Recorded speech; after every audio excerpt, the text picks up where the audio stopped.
Finally, I got mine. So this is pag-ibig card. Madali lang siyang kunin guys if you want to have your own pag-ibig card. So dali lang siya.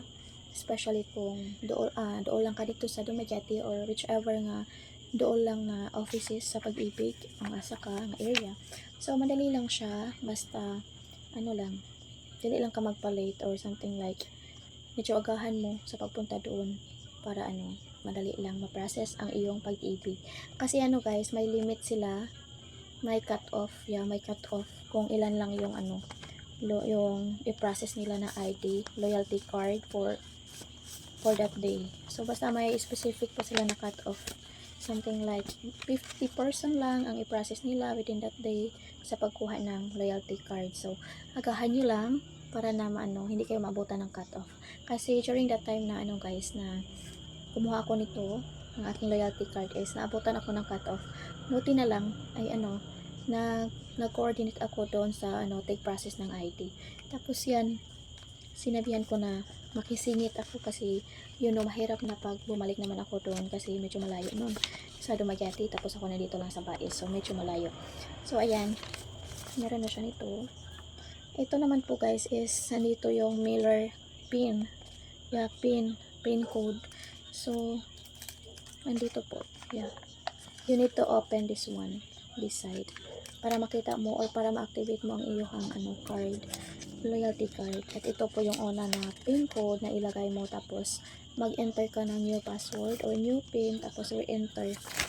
And then sa pag-activate nito sa loyalty card na ito is kailangan na pumunta ka sa sa EOB Bank, sa Asia, Asia United Bank, ganun ba yun? Dapat sa partner niya na bank, doon ka mag-activate para ma-activate mo ang iyong card.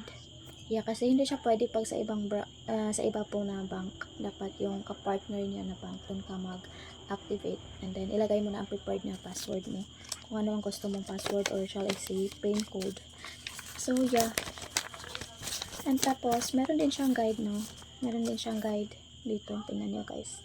May mga guide siya kung paano siya na i-change ang kanyang 4-digit pin code. So meron siyang guide.